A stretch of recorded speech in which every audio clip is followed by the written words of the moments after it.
Hello, hello. We're back in it. Shane. Well, I'm hopping around a little bit here. So last time we were here, we met a few people. We met Bob, the boy, Joe, Starrett, the dad, Marion, the mom, wife, and our man Shane, this mysterious guy cruising into town on a horse, dressed in basically black. Dangerous, safe. What's this guy's deal? I'm excited to hop back in with you guys. Like I started thinking about, man, should I be spending time reading this thing online when I got all sorts of other stuff going on, like a child and 2 month old. And I just think back to the times I was actually with students, one-on-one or, 12 on one or whatever the numbers were in the classroom. And it was always nice, whatever was going on in life, it was always nice chilling with the students, teaching them something cool, learning something from them myself. So I'm having fun. So I'm happy to be here with you, Reed and Shane, and we're going to hop into chapter 2. See if I can get that on the screen right. As I noted, there are no chapter headings. I think, what did I put this on when I'm going to put it out? Flapjacks, hats, salesman, salesman, and a stump. That's what I'm naming it. But that's my own title. This is just chapter 2. Or it even just has number 2 here. I don't know what Jack Schaefer originally did. So let's hop in. Oh, and the only other background I would say is that, as you know, Joe Starrett, he's trying to expand his own land and start to raise some cattle on there and do some other things to kind of, make this a real farm in a way. All right, here we go. In the morning, I slept late and stumbled into the kitchen to find Father and our visitor working their way through piles of Mother's flapjacks. She smiled at me from over by the stove. Father slapped my rump by way of greeting. Our visitor nodded at me gravely over his heaped up plate. Good morning, Bob. You'd better dig in fast or I'll do away with your share too. There's magic in your mother's cooking. Eat enough of these flannel cakes and you'll grow a bigger man than your father. Flannel cakes? Did you hear that, Joe? Mother came whisking over to tussle Father's hair. You must be right. Tennessee or some such place. I never heard them called that out here. Our visitor looked up at her. A good guess, ma'am. Mighty close to the mark. But you had a husband to help you. My folks came out of Mississippi and settled in Arkansas. Me, though, I was fiddle-footed and left home at 15. Haven't had anything worth being called a real flannel cake since.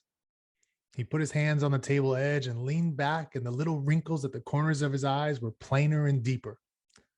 That is, ma'am, till now. Mother gave what in a girl I would have called a giggle.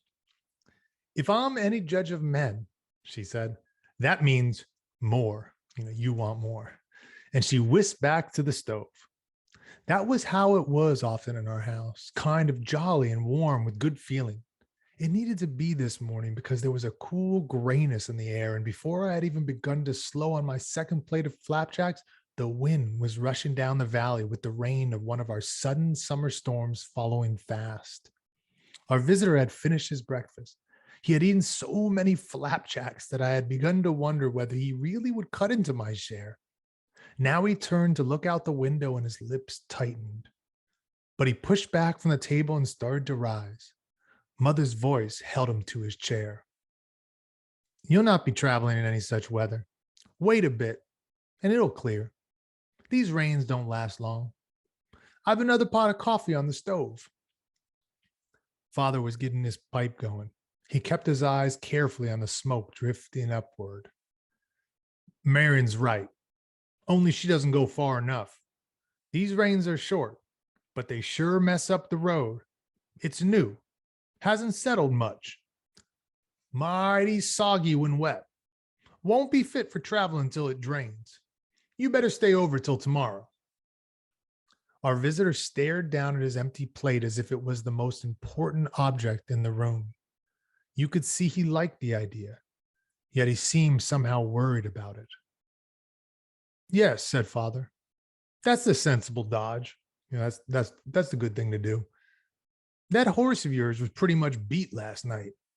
If I was a horse doctor now, I'd order a day's rest right off. Darned if I don't think the same prescription would do me good too. You stick here the day and I'll follow it. I'd like to take you around, show you what I'm doing with this place. He looked pleadingly at Mother. She was surprised, and good reason.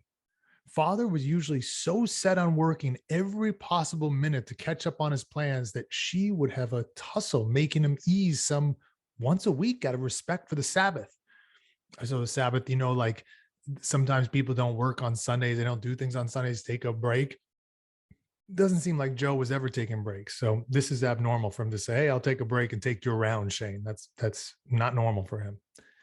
In bad weather like this, he usually would fidget and stomp about the house as if he thought it was a personal insult to him, a trick to keep him from being out and doing things. And here he was talking of a whole day's rest. She was puzzled, but she played right up. "You'd be doing us a favor, Mr. Shane. We don't get many visitors from outside the valley. It'd be real nice to have you stay. And besides," she crinkled her nose at him the way she did when she would be teasing Father into some new scheme of hers. "And besides, I've been waiting for an excuse to try a deep dish apple pie I've heard tell of. It would just be wasted on these two, though. They eat everything in sight and don't rightly know good from poor." You know people like that, or maybe you are like, you'll eat anything. Somebody throws this, old pizza in front of you, just eat it. And then there's different people, like myself, who, we have a little bit more taste. We're not going to be eating, crappy steaks or something. We want good tasting stuff. So she's making this little joke about, Joe and Bob. They'll just eat whatever's there. But Shane, this man's got some good taste. He was looking up straight at her. She shook a finger at him. "And another thing, I'm fair bubbling with questions about what the women are wearing back in civilization. Hats and such. You're the kind of man would notice them. You're not getting away till you've told me." Shane sat back in his chair. A faint quizzical expression softened the lean ridges of his face. "Ma'am, I'm not positive I appreciate how you've pegged me. No one else ever wrote me down an expert on ladies' millinery." So like ladies' dresses and so forth. He reached out and pushed his cup across the table toward her. You said something about more coffee? But I draw the line on more flannel cakes. I am plumb full. I'm starting in to conserve space for that pie." "You'd better." Father was mighty pleased about something. When Marion puts her mind to cooking, she makes a man forget he's got any limits to his appetite. Only don't you go giving her fancy notions of new hats so she'll be sending off to mail order a house and throwing my money away on silly flippery. She's got a hat. Mother did not even notice that. She knew Father was just talking. She knew that whenever she wanted anything real and real much and so, Father would bust himself trying to get it for her. She whisked over to the table with the coffee pot, poured a fresh round, then set it down within easy reach and sat down herself. I thought that business about hats was only a joke she made up to help Father persuade our visitor to stay. But she began almost at once, pestering him to describe the ladies he had seen in Cheyenne and other towns where the new styles might be. He sat there, easy and friendly, telling her how they were wearing wide, floppy brim bonnets, those big foofy hats and so forth, with lots of flowers in front on top and slits in the brim for scarves to come through and be tied in bows under their chins. So Shane has been all over the place, and this family not so much traveling. So he's got a little bit of insight, and he seems to be fashionable himself, as I think Bob was describing early on, where like his outfit was like pretty dapper, pretty dope. Now, talk like that seemed foolish to me about these hats and so forth. Be coming from a grown man, yet this Shane was not bothered at all. And Father listened as if he thought it was all right, only not very interesting. He watched them most of the time in a good-natured quiet, trying every so often to break in with his own talk about crops and steers or ox, and giving up and trying again and giving up again with a smile and shake of his head at these two. He's like, oh boy.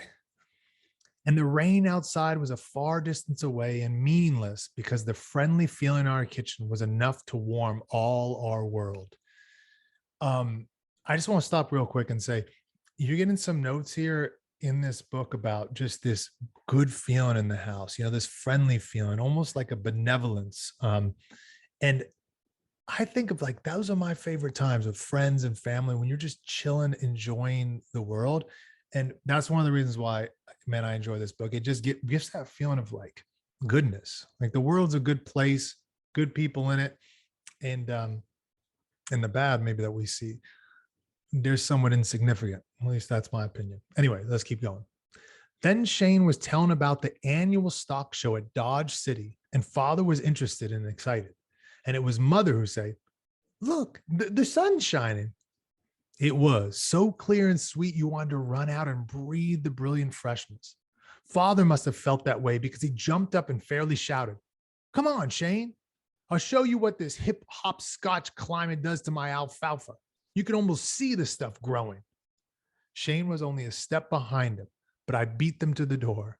Mother followed and stood watching a while on the porch as we three started out, picking our path around the puddles and the taller clumps of grass, bright with the raindrops.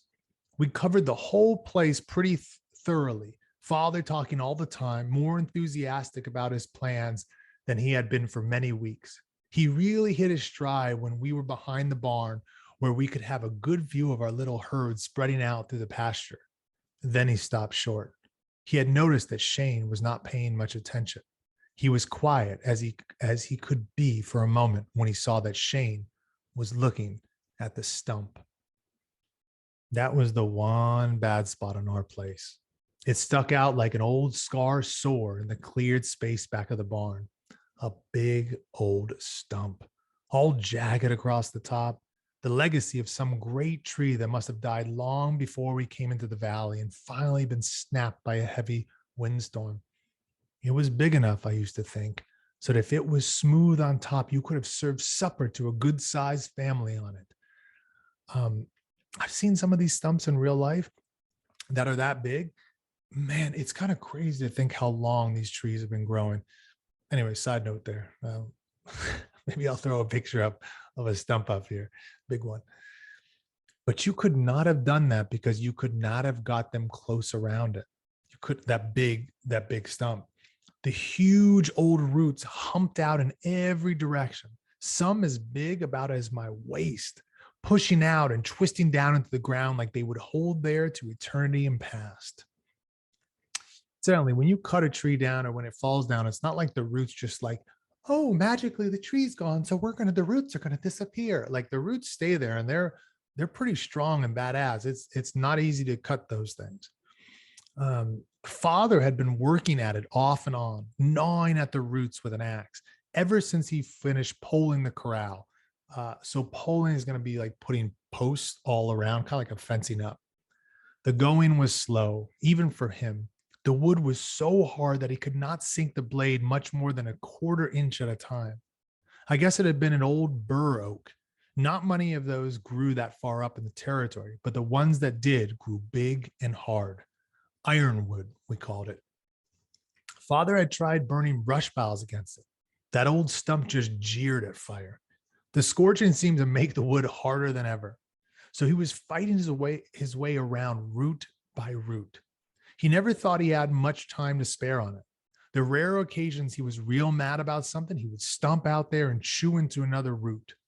He went over to the stump now and kicked the nearest root, a smart kick, the way he did every time he passed it.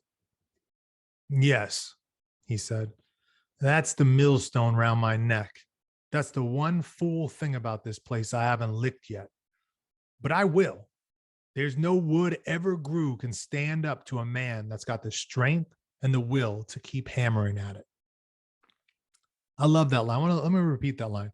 There's no wood ever grew can stand up to a man that's got the strength and the will to keep hammering at it. I mean, that's basically like there is not a problem in the world that a human being cannot solve. That's awesome. That's awesome. And I agree. I don't know about you guys, but I agree. He stared at the stump like it might be a person sprouting in front of him. You know, Shane, I've been feuding with this thing so long, I worked up a spot of affection for it. It's tough. I can admire toughness, the right kind. He was running on again, full of words and sort of happy to be letting them out, when he noticed again that Shane was not paying much attention, was listening to some sound in the distance. Sure enough, a horse was coming up the road. Father and I turned with him to look toward town. In a moment, we saw it as it cleared the grove of trees and tall bushes about a quarter mile away. A high-necked sorrel drawing in a light buckboard wagon. So it's like a horse with a wagon pulling it. A horse pulling a wagon. The mud was splattering from its hooves, but not bad, and it was stepping free and easy. Shane glanced sideways at Father. Not fit for traveling, he said softly. Start, you are poor shakes as a liar. Then his attention was on the wagon, and he was tense and alert, studying the man upright on the swaying seat. Father simply chuckled at Shane's remark. That's Jake Ledyard's outfit, he said, taking the lead toward our lane. I thought maybe he'd get up this way this week. Hope he has that cultivator I've been wanting. Cultivator, I think, is like a machine that loosens the soil. So I'm assuming you can put different things. You can pull things out. You can put seeds in there after, that type of thing. I'm not an expert, but that's what I think it is. Ledyard was a small, thin-featured man, a peddler or trader who came through every couple of months with things you could not get at the general store in town. He would pack in his stock on a mule team freighter driven by an old white-haired Negro who acted like he was afraid even to speak without permission. Ledyard would make deliveries in his buckboard, claiming a hard bargain always and picking up orders for articles to bring on the next trip. I did not like him, and not just because he said nice things about me. He did not mean for Father's benefit. He smiled too much, and there was no real friendliness in it. Two quick things. It was driven by an old white-haired Negro. So back when this book was written, and I think in the early 50s, maybe, I don't know when, it was maybe even earlier. I don't know the exact date. That's pretty sad of me, but hey, can't get it all right. People with black skin were referred to as Negroes. It's not like some mean thing. They're calling him a name. Like, this is what you would say. Like, oh, my black buddy Bill, or whatever the heck. Black buddy Bill. That's weird. So maybe my black buddy. I'll give some real buddies of mine that. My black buddy Chet, my black buddy Javon. Black buddy Bill is not normal. But anyway, so it's not some racist term or something. That's just what they were calling people with black skin back then. And then also, so the point about this guy who's like a salesman coming, it's not like Amazon, you order something and they just deliver it to your house. Like back in these days, like if you wanted something unique, people would come into town and they'd have these random things that you could look at and see, do you want to buy them? Right? Because the little town didn't have everything, and this guy's seemingly one of those salesmen that's, oh, hey, Bob, good to see you, little boy. And it's kind of like BS, to make Bob feel good. And Bob picks up on it, I think is what he's saying. Like it's not genuine, really. Okay. All right. By the time we were beside the porch, he had swung the horse into our lane and was pulling it to a stop. He jumped down, calling greetings. Father went to meet him. Shane stayed by the porch, leaning against the end post. It's here, said Ledyard. The beauty I told you about. He yanked away the canvas covering from the body of the wagon, and the sun was bright on a shiny new 7-pronged cultivator lying on its side in the floorboards. That's the best buy I've toted this haul. Said Father. You've hit it right. That's what I've been wanting. But when you start chatting about a best buy, that always means big money. What's the tariff? Kind of like what's the cost, that type of thing. Well, now, Ledyard was slow with his reply. It cost me more than I figured when we were talking last time. You might think it a bit steep. I don't. Not for a new beauty like that there. You'll make up the difference in no time with the work you'll save with that. Handles so easy. Even the boy here will be using it before long. Pin it down, said Father. I've asked you a question. Ledyard was quick now. Tell you what, I'll save the price, take a loss to please a good customer. I'll let you have it for 110. I was startled to hear Shane's voice cutting in, quiet and even and plain. Let you have it. I reckon he will. There was one like that in the store in Cheyenne. List price, $60. Ledyard shifted part way around. For the first time, he looked closely at our visitor. The surface smile left his face. His voice held an ugly undertone. Did anyone ask you to push in on this? No, said Shane quietly and evenly as before. I reckon no one did. He was still leaning against the post. He did not move and he did not say anything more. Ledyard turned to father, speaking rapidly. Forget what he says, Starrett. I've spotted him now. Heard of him half a dozen times along the road up here. No one knows him. No one can figure him out. I think I can. Just a stray wandering through. Probably chased out of some town and hunting over cover. I'm surprised you'd let him hang around. You might be surprised of a lot of things, said father, beginning to bite off his words. Now give it to me straight on that price. It's what I said, 110. Heck, I'll be out money on the deal anyway, so I'll shave it to 100 if that will make you feel any better. Ledyard hesitated, watching father. Maybe you did see something in Cheyenne, but he's mixed up. Must have been one of those little makes. Flimsy, barely half the size. That might match his price. Father did not say anything. He was looking at Ledyard in a steady, unwavering way. He had not even glanced at Shane. You might have believed he had not even heard what Shane had said, but his lips were folded into a tight line like he was thinking what was not pleasant to think. Ledyard waited and father did not say anything, and the climbing anger in Ledyard broke free. Starrett, are you going to stand there and let that tramp nobody knows about call me a liar? Are you going to take his word over mine? Look at him. Look at his clothes. He's just a cheap tin horn. I think tin horn is kind of like a phony or something like that. Ledyard stopped, choking on whatever it was he had meant to say. He fell back a step, with a sudden fear showing in his face. I knew why even as I turned my head to see Shane. That same chill I had felt the day before, intangible and terrifying, was in the air again. Shane was no longer leaning against the porch post. He was standing erect, his hands clenched at his sides, his eyes boring at Ledyard, his whole body alert and alive in the leaping instant. You felt without knowing how that each teetering second could bring a burst of indescribable deadliness.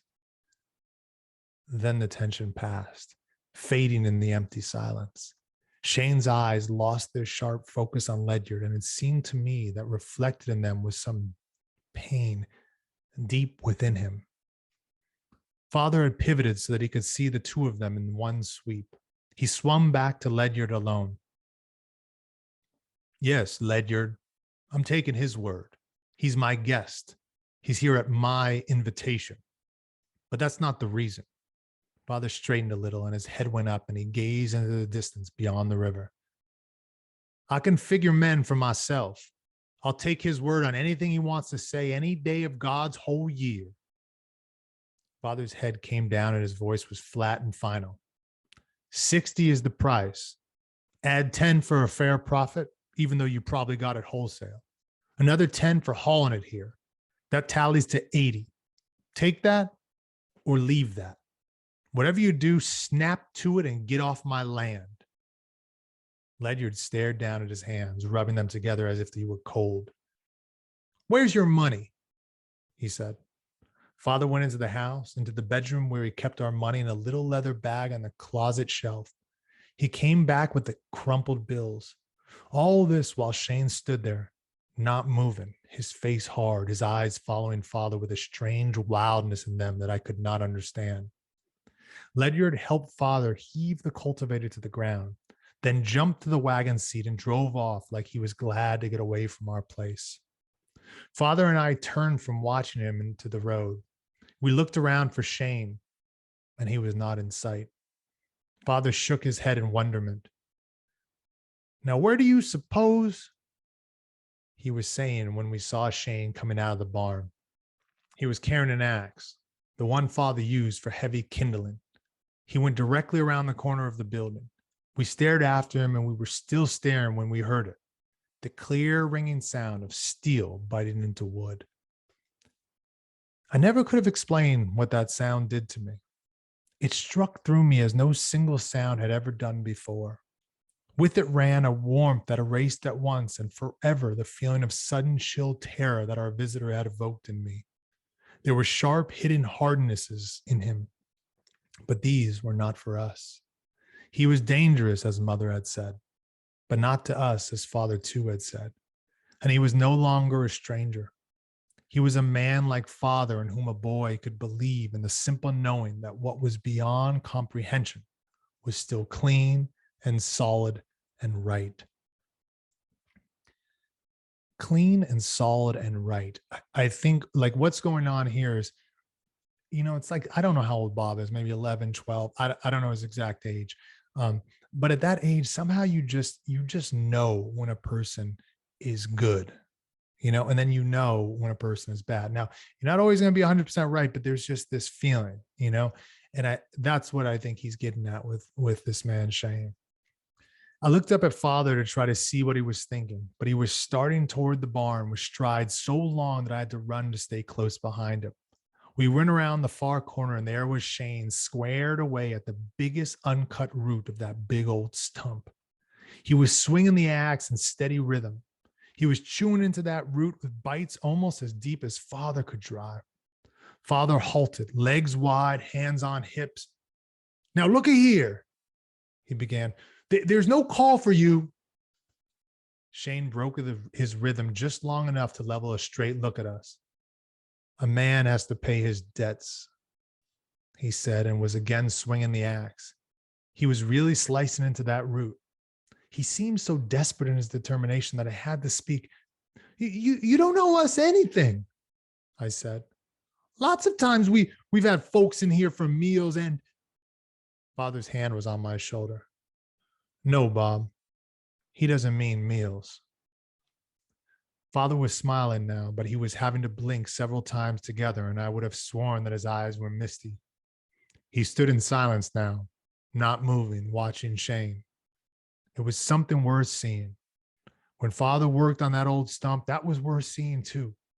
He could handle an axe mighty well and was impressed. And what impressed you was the strength and will of him, making it behave and fight for him against the tough old wood. This was different. What impressed you as Shane found what he was up against and settled to it was the easy way the power in him poured smoothly into each stroke. The man and the axe seemed to be partners in the work. The blade would sink into the parallel grooves almost as if it knew itself what to do, and the chips from between would come out in firm and thin little blocks. Father watched him, and I watched the two of them, and time passed over us. And then the axe sliced through the last strip, and the root was cut. I was sure that Shane would stop, but he stepped right around to the next root and squared away again, and the blade sank in once more. As it hit this second root, father winced like it had hit him.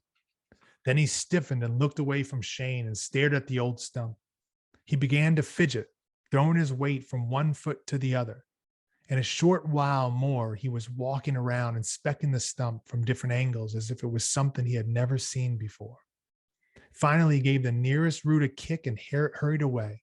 In a moment, he was back with the other axe, the big, double-bladed one that I could hardly heft from the ground. He picked a root on the opposite side from Shane. He was not angry the way he usually was when he confronted one of those roots. There was a kind of serene and contented look on his face. He whirled that big axe as if it was only a kid's tool. The striking blade sank in maybe a whole half inch. At the sound, Shane straightened on his side. Their eyes met over the top of the stump and held, and neither one of them said a word. Then they swung up their axes, and both of them said plenty to that old stump. All right, that is it. So, man, these guys going at that stump together.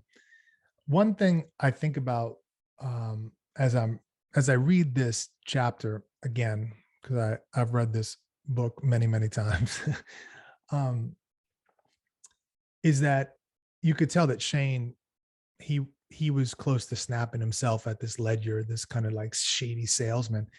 But instead, he took whatever was going on inside, and he went out and got that axe and starts going out that the roots at least. I just think it, how many people flip out? I mean, today I live close to Miami, and man, I cannot tell you, on the road, people are nuts. Like they will lose their man. I don't know if I should be using foul language here or what, but they'll lose their cool. And you'll see people on the F you, and just losing their cool. And I just wonder how many of those people, if they got that, whatever is going on inside, if they got it out some other way. Shane here knows probably not a good thing to do anything in this situation. Even the guy that's talking trash on me, I'm not going to go act on it. But instead, I'm going to go at this route. There's probably some things going on in our culture. You see people reacting to somebody talks trash. I'm going to react, and I'm going to be physical. I'm going to be violent about it. Instead, maybe we get some other outlet. And what I like about that last part, I don't know if you noticed that, but when Joe went out there, it was no longer this sense of anger. I'm going to get angry out. It was this, hey, we're going at this thing. We're going at this thing together. And I think that going at it together is in line with that feeling I talked about a little bit about earlier about, just this is a good life. We got this new guy here. Seems like an upright character. We're going to go at this stump together. And there's like a brotherhood to that. That's really cool. And I know it now. I got an acre out here, as I think I told you in the beginning. Man, it's nice when you have somebody else helping you out there, because I'll do some different things with there's all sorts of giant trees and bushes. I didn't know what to do with them, but I'm learning. And it's when you have somebody else out there helping you, there's something cool about that, like working together. Anyways, I think I'm going off a little bit. So let's hop into a few things here. I'm going to give you a question, and then we're going to do that face again. Okay. So let me think about a good question here. Well, you know what? Let's think about this. Like if you were Shane in that moment, or let's say you were just out there, you're not Shane himself, but you were there, and this guy, this salesman, he comes up and you're like, hey, I saw that in the store, and that was cheaper. It's like, that was like half the price somewhere else. And this guy's like, what the hell are you talking about half price? You're a liar. You're a piece of crap. And he starts going off on you. What are you going to do? You're going to act chill. You're going to flip out, tell somebody, hey, this guy's being mean to me. Like, what are you going to do out there? I'm curious. And this is straight up. I'm sure in your school, there's going to be times when somebody's talking trash or online or whatever. What do you do? What are you going to do? So that's my question. And then the second thing, let's see the face. What should we do with the face? Let's do Joe after this guy basically called Shane a liar, and Shane is just basically staring at him or staring off. I don't remember where he's looking, but Joe's reaction when he talks to the guy and he says, this is the price I'm doing. So I want to see your face talking to that Ledyard guy. If you're Joe, saying, this is the price I'm giving you, and that's it. Okay. This is my face.